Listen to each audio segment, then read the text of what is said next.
Evaluasi Robert Rene Albert. Wander Luiz tak puas. Pelatih Indonesia meninggal dunia. Persebaya kehilangan pemain. Dan berita Liga 1. Hai Rio Hotspot Lovers, inilah Rio Hotspot edisi kali ini. Tapi seperti biasa, sebelum kita lanjut ke videonya, mohon dukung channel ini agar terus berkembang dan bisa memberikan berita-berita informatif yang semoga saja bermanfaat untuk kita semua dengan cara klik subscribe, aktifkan notifikasi loncengnya, like, share, dan juga komen. Dan inilah Rio Hotspot selengkapnya.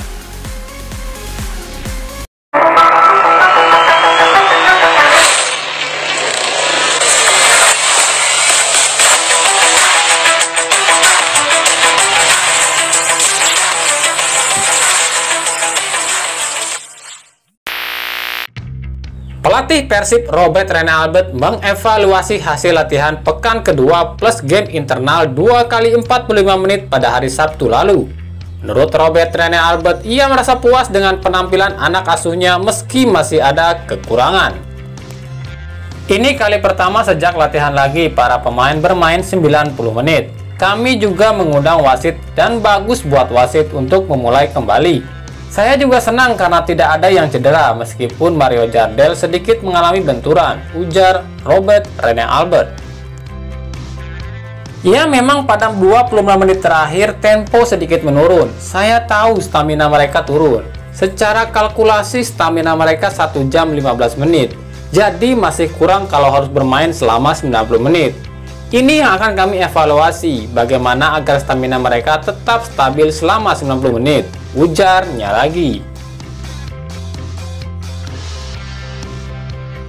Meskipun mencetak hat-trick pada laga training match Sabtu lalu, striker Persib Wander Luiz mengaku belum puas dengan penampilannya. Menurutnya, stamina dan konsentrasi yang harus ditingkatkan. Apalagi nanti kompetisi akan lebih ketat jadwalnya. Ya, saya cukup senang dengan hasil latihan kali ini. Kami bermain bagus. Tapi walaupun saya cetak 3 gol, tapi saya rasa kerja saya masih kurang. Terlebih stamina dan konsentrasi. Ya, nanti saya akan terus berlatih agar semakin baik. Karena menurut coach, stamina yang paling penting dan kompetisi semakin sulit nantinya, ujar Wander Luiz. Persib sendiri rencananya akan gelar latihan 1 pekan lagi sebelum melakoni laga uji coba dengan beberapa tim awal September nanti. Pemain muda Persib, Mario Jardel, baru-baru ini memberikan keterangan tentang nasibnya di Persib. Jardel mengaku ingin bersaing untuk bisa menjadi starting line up di skuad utama Persib.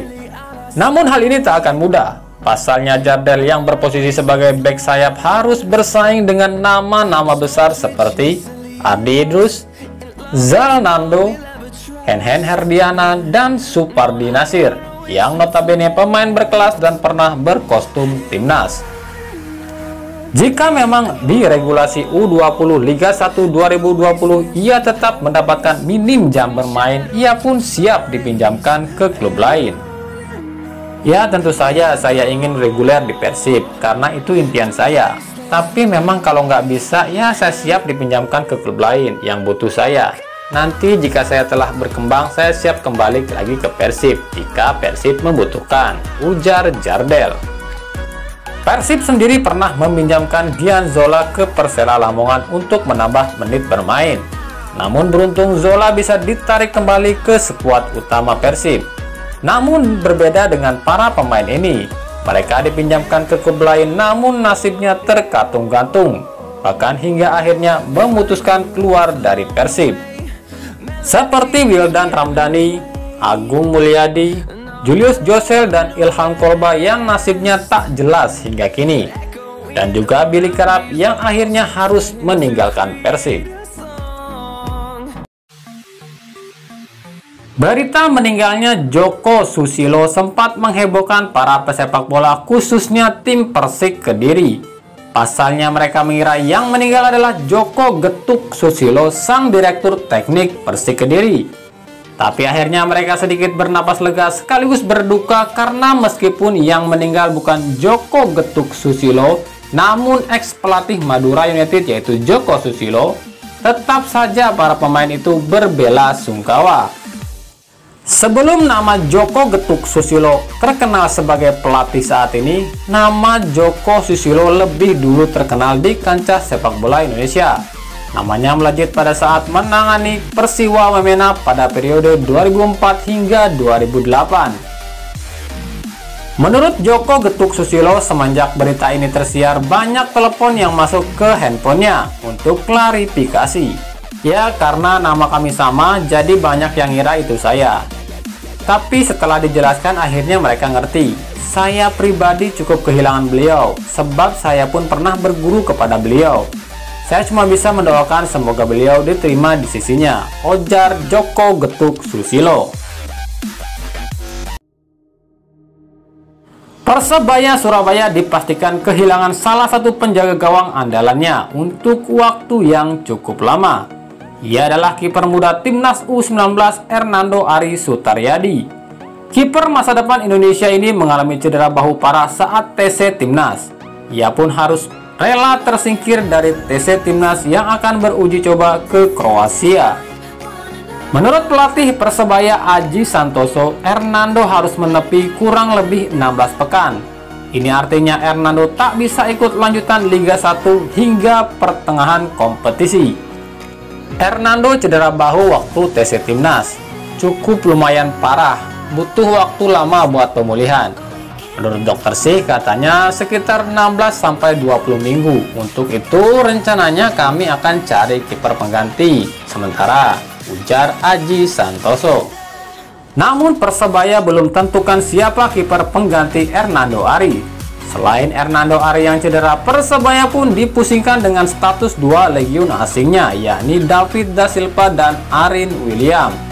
Pasalnya kedua pemain ini belum bisa dipastikan apakah akan lanjut di Persebaya atau tidak. David sama Arin sejauh ini belum ada titik temu, tapi kami sedang upayakan. Ya mudah-mudahan tak ada kendala. Tapi kalau toh akhirnya mereka nggak mau, kita akan coba cari solusi. Kalau rekrut pemain baru saya belum tahu, itu urusan manajemen, ujar Aji Santoso. Klub Tira Persikabo akhirnya bisa sedikit bernapas lega. Pasalnya salah satu legiun asingnya asal Uzbekistan, Artyom Pilivosyan, akhirnya bersedia kembali ke Persikabo. Pemain asal Uzbekistan ini memang sempat tersiar kabar akan hengkang dari Persikabo, lantaran ada klub lokal Uzbekistan yang ingin mengontraknya. Ya, saya memang terlambat datang ke klub Persikabo, soalnya ada beberapa persoalan yang harus saya selesaikan. Saya mungkin September baru akan ke Indonesia. Memang sempat ada tawaran dari klub lokal untuk rekrut saya, tapi saya tidak ingin tinggalkan klub saya di Indonesia karena saya cukup puas dengan apa yang saya dapat di sana. Karena itulah saya tolak tawaran klub lokal dan saya kembali ke Persikabo, ujar Pilivosyan. Meskipun Arema, Persija dan Madura United mendatangkan para pemain asing baru, namun bisa dipastikan para pemain ini tak bisa langsung dimainkan baik sebagai pemain asing maupun naturalisasi. Hal ini didasari pernyataan Direktur PT LIB Ahmad Hardian Lukita. Kami tetap memegang teguh aturan regulasi yang telah dibuat. Jadi tak ada penambahan pemain asing pada lanjutan kompetisi Liga 1 2020. Jadi kalau soal pendaftaran pemain asing baru tetap harus tunggu hingga Desember. Kecuali pemain lokal ya, itu pun khusus yang U20 saja, ujar Ahmad Hardian Lukita. Bursa transfer memang baru akan dibuka pada 8 Desember hingga 31 Desember 2020. Dengan statusnya kini, kelima pemain muda Brasil ini harus menunggu untuk bisa berlaga di Liga 1 2020. Nah itulah tadi Rio Sport edisi kali ini. Ikuti terus berita seputar sepak bola khususnya Liga Indonesia dan pernak-perniknya hanya di Rio Sport. Terima kasih yang telah menyaksikan video ini dan mengunjungi channel ini. Kritik dan saran tetap kami nantikan di kolom komentar atau di media sosial kami di bawah ini. Sampai jumpa di video selanjutnya dan salam Rio Rioja Sport.